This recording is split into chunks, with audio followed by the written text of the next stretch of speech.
Bonjour à tous, je suis Estelle, ça fait plus de 10 ans que je m'intéresse à la foi, à la psychologie, aux relations hommes-femmes. Et dans cette vidéo aujourd'hui, je voudrais vous parler de comment prendre sa place dans le monde et réussir à trouver l'amour quand on est chrétien. J'ai été une personne qui était très renfermée, qui avait énormément de mal à avoir des relations saines et heureuses, que ce soit amicales ou amoureuses. J'avais une très mauvaise estime de moi-même, j'étais très timide et j'avais presque développé une espèce de phobie sociale. Tout ça, c'est un peu dû à mon histoire en partie et je pense vraiment à mon caractère. Je me suis donc passionnée pour comprendre comment prendre la place, puis reconnaître et rencontrer la bonne personne quand on est chrétien. En fait, depuis enfant, j'ai été obsédée par la question des relations amoureuses, des relations hommes-femmes. J'ai eu l'occasion de rencontrer des centaines de couples chrétiens ou non, allant de jeunes fiancés à mariés depuis plusieurs années. Et je me suis tellement intéressée à cette question, non seulement par mes rencontres, mais aussi par mes lectures, par des formations. Et aujourd'hui, j'ai des clés concrètes pour aider des célibataires ou des jeunes couples afin d'établir des relations qui fassent grandir, qui rendent heureux. Et mon objectif aujourd'hui, c'est vraiment de partager tout ça au plus grand nombre. Non seulement parce que j'ai vu un changement radical dans ma manière d'être, mais parce que surtout aussi j'ai pu observer chez les autres comment ça fonctionne tout simplement. Tu te sens peut-être perdu dans le monde des rencontres aujourd'hui, tu te demandes peut-être comment naviguer dans cette époque où c'est si difficile de se rencontrer. Et si t'es chrétien ou catholique, ça peut être encore plus difficile pour toi. Donc déjà, laisse-moi te dire que tu n'es pas seul. En fait, on vit dans une époque où les rencontres sont devenues entièrement digitalisées, avec les applications de rencontres, le télétravail, la vie en appartement. Tout ça complique énormément les interactions et surtout les interactions en fait où on peut avoir une vraie connexion avec les gens, une vraie connexion émotionnelle pour le coup. Dans ce contexte, c'est très facile de ressentir un manque de connexion réelle avec les autres et surtout lorsque le socle commun de la foi n'est plus vraiment un socle commun puisque les gens pensent totalement différemment aujourd'hui et ce socle commun n'est donc plus un socle commun. Bref, je pense qu'on pourrait en parler très longtemps du pourquoi, du comment on en est là. Du coup, la question c'est comment trouver une relation authentique dans un environnement où les valeurs et les croyances peuvent autant diverger. Pour ça, je voudrais vraiment vous raconter mon histoire. Je l'ai jamais fait, donc restez bien attentifs parce que je vais vous parler des leçons que j'ai tirées sur les façons de naviguer en fait dans cet environnement qui s'est complètement modernisé et qui a changé complètement les modes de fonctionnement amoureux. Comment je fais pour naviguer dans ces défis modernes tout en restant fidèle à ma foi. Soyez vraiment attentifs parce que je vais vous donner des conseils stratégiques, pratiques qui vont vraiment changer votre état d'esprit et qui vous aideront non seulement à prendre votre place mais aussi établir des connexions vraiment authentiques et qui vous ressemblent. C'est parti. Donc ce qui fait que moi je m'intéresse autant à cette problématique, c'est vraiment je pense mon histoire. J'ai grandi dans une famille chrétienne, mes parents ont divorcé quand j'avais 6 ans et à 7 ans je suis rentrée en pension avec mes frères. À ce moment-là j'ai été confrontée à tous les milieux sociaux. Évidemment c'était difficile mais je suis vraiment reconnaissante d'avoir été là-bas parce que c'était vraiment une super école quand même. Et pour vous faire court, j'ai fait toute ma scolarité, donc de ma primaire à mon collège en pension. J'ai été confrontée vraiment à plein de milieux différents et ça m'a énormément forgée. Je suis hyper reconnaissante d'avoir vécu ça. Et c'est à ce moment-là où j'ai commencé à observer énormément. En classe de 4e à 14 ans, je traversais une période vraiment de recherche de moi-même, on va dire. C'est un peu la rigolote qui cherchait la reconnaissance. Un jour, il y a eu un événement qui a fait que ma vie a été bouleversée. J'ai été invitée par une amie à un week-end dans sa maison et on a fumé un joint, sauf que moi à ce moment-là j'ai très mal réagi et j'ai fait ce qu'on appelle un bad trip. En gros mon cerveau a très mal réagi aux effets de la drogue et ça m'a mis dans un état de terreur et d'angoisse pendant toute une nuit. En rentrant chez moi je dormais tout le temps, je me suis enfoncée dans une grosse dépression, sauf que moi à ce moment-là je savais pas que c'était à cause des effets de la drogue. J'étais tellement désespérée que je suis allée à l'église et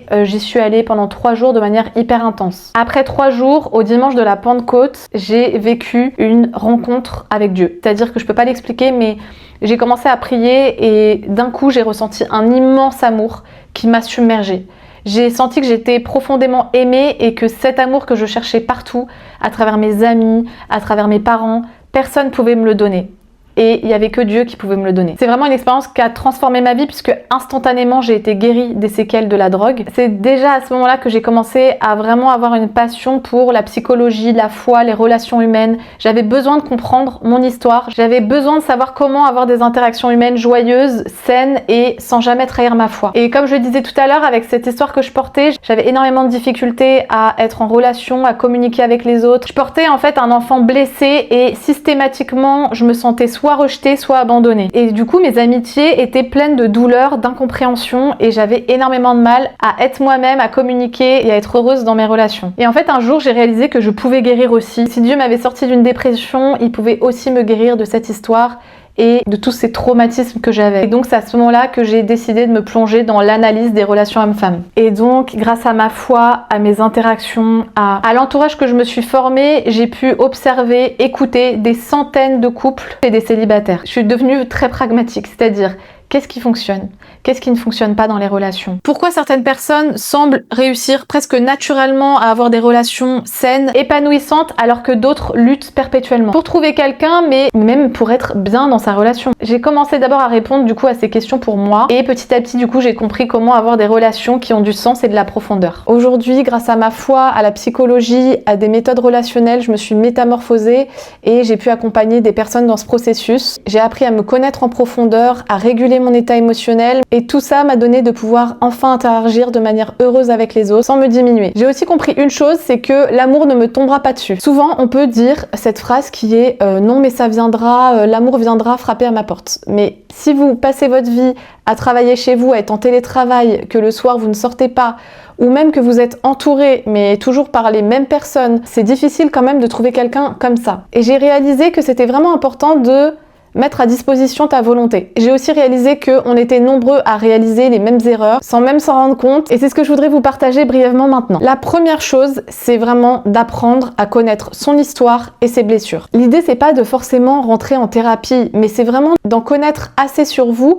pour pouvoir comprendre pourquoi vous réagissez de telle manière, comment vos blessures vous ont construite. L'idée, c'est pas de vous réparer. Vos failles sont précieuses quand elles sont conscientisées. En fait, si tu ne te connais pas et que tu connais pas tes blessures, tu vas forcément aller toujours vers les mêmes histoires sans même t'en rendre compte. Et tu peux attribuer ça au hasard, mais franchement, pour en avoir fait l'expérience et l'avoir vu dans la vie de plein de gens, il n'y a pas beaucoup de hasard, franchement. Et si tu prends la décision de commencer une relation sans même te connaître, tu vas voir très vite l'autre comme un adversaire et ça sera toujours de sa faute finalement. Comme dit Jung, un des pionniers de la psychologie analytique, cette phrase elle est vraiment importante je trouve, et il dit jusqu'à ce que vous rendiez l'inconscient conscient, il dirigera votre vie et vous l'appellerez destin. Donc voilà, l'idée c'est vraiment d'apprendre à connaître tes blessures et ton mode d'attachement pour voir ce qui fait que vous êtes parfois dans certains mécanismes de défense sans même vous en rendre compte. Et là, je vais vous énumérer des phrases que vous vous dites peut-être et qui sont souvent le signe à 99% du temps que vous avez des blocages émotionnels. Donc, le genre de phrase que vous pouvez dire, ça ne veut pas dire que c'est systématique, mais ça peut être le cas. Donc, par exemple, vous pouvez dire « ça viendra quand ça doit arriver »,« j'ai déjà tout essayé »,« j'attends le bon ou la bonne personne »,« je ne sais pas comment me comporter pour trouver la bonne personne »,« je ne sais pas comment me comporter si je rencontre quelqu'un »,« aucune femme ou aucun homme vaut la peine aujourd'hui ». Et vous pouvez aussi dire par exemple, c'est trop dur de trouver quelqu'un de bien à notre époque. Ça paraît être des phrases banales, mais 99% du temps, en réalité, c'est des phrases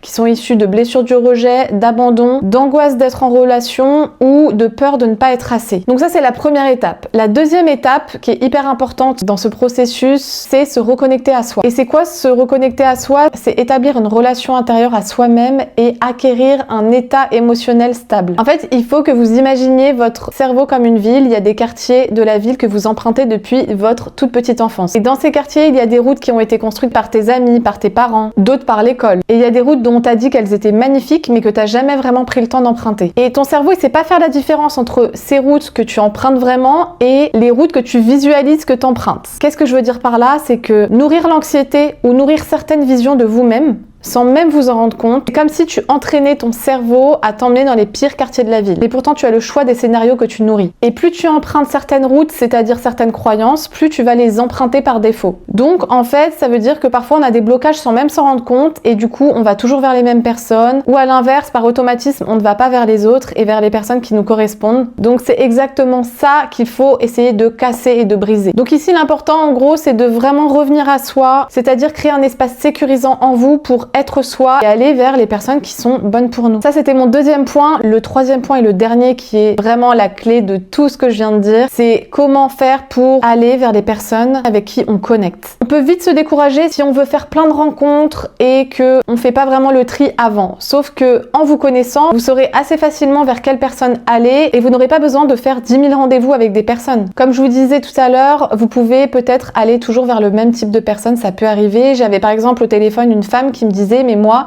je vais toujours vers des hommes que je dois sauver, c'est-à-dire des hommes qui vont pas forcément bien. Elle me disait je me fais une mission de devoir les aider à aller mieux. Et du coup en fait elle tombait toujours dans le même type de schéma amoureux. En fait votre cerveau il est câblé d'une certaine manière qui fait que vous avez des habitudes, et on dit que pour changer une habitude il faut au moins répéter une action 7 fois. Donc l'idée c'est de passer à l'action de manière appropriée pour vous, pour éviter de répéter les mêmes schémas. Aussi il y a vraiment une fausse croyance que les gens ont, c'est qu'ils pensent qu'ils doivent être dans une sorte de performance pour trouver la bonne personne. Que soit ils doivent remplir des critères, soit ils doivent apprendre à séduire d'une certaine manière, alors que c'est vraiment sincèrement l'inverse. Ce que j'ai observé chez les personnes qui sont en couple et qui sont dans une relation épanouie, c'est que à aucun moment ils ont joué un jeu. Au contraire, souvent on peut entendre que c'était la première fois que ces personnes étaient vraiment authentiques, et c'est vraiment ça qui fait la différence. Et oui, ce n'étaient pas forcément des mecs super riches ou des femmes super belles. Donc en fait voilà, on voit souvent la relation amoureuse comme s'il fallait remplir une fiche de compétences alors que ça n'a rien à voir. Je suis sûre que si je vous demande pourquoi vous aimez votre mère,